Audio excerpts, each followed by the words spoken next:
Hello' everyone, আজি আমাৰ ঘৰত দ্বিতীয়খন পূজা মানে সত্যনাৰায়ণ পূজা। তাৰ কাৰণে ৰাতিপুৱা সোনকালে উঠি গোটেইখিনি চাফ চিকুণ কৰি ঘৰ মুচি আমি কামে কামে লাগি গ'লোঁ। আৰু পূজাত যিহেতু গোটেই ফুল তুলসী লাগে সেইবিলাকো যোগাৰ কৰি আনিলোঁ। ইফালে বৰমাহঁতে চব্জি পাচলি কাটি আছে আৰু ককা যিহেতু সোনকালে আহি পালে তেওঁ নিজৰ যোগাৰখিনি গোটেই পূজাৰ যোগাৰখিনি কৰি ল'লে। তাৰপাছত আমাৰ এয়া পূজাৰ ভোগ আমি জেঠাই আৰু মই বনাই আছোঁ। আচলতে ভোগখিনি এইবাৰ আমি বনাব পাই মানে বিশেষকৈ মই আৰু বনাব পাই বিৰাট ভাল লাগিছে আচলতে।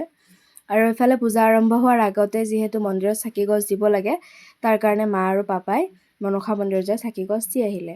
এতিয়া আমাৰ পূজা আৰম্ভ হৈ গ'ল, তাৰ কাৰণে ধুনীয়াকৈ ধূপ চাকি জ্বলাই ধূনা চূনা দি গোটেই ঘৰত দিলোঁ, চাৰিওফালে ঘূৰালোঁ আৰু এয়া পাঞ্চলি পঢ়ি আছে। তাৰপিছত পেহাই আমাৰ ভাতৰ যোগাৰখিনি কৰিছে, পেহা খুৰা দাদা এনেকৈ গোটেইখিনি মিলি কিনে ঘৰৰে মানুহ যেতিয়া গোটেইখিনি কাম কৰি আছে। আৰু আমাৰ বাও আহিছে বহুত দূৰৰ পৰা আচলতে।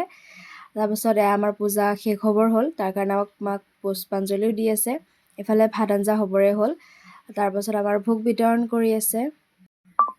আমাৰ গোটেইখিনি ঘৰৰ মানুহো আহিছে, গোটেই বা মামী মামা গোটেইখিনি আহিলে আৰু চবকে এয়া ভাতৰ যোগাৰ যিহেতু কৰা হৈছিলে, ভাত চাত চবে খাই মেলি ককাও যাবই হ'ল, ককা গ'ল আৰু আমাৰো গোটেইখিনি কাম কৰা শেষ হ'ল। তেন্তে আজিৰ ভিডিঅ'টো ইমানেই আছিলে, বাই।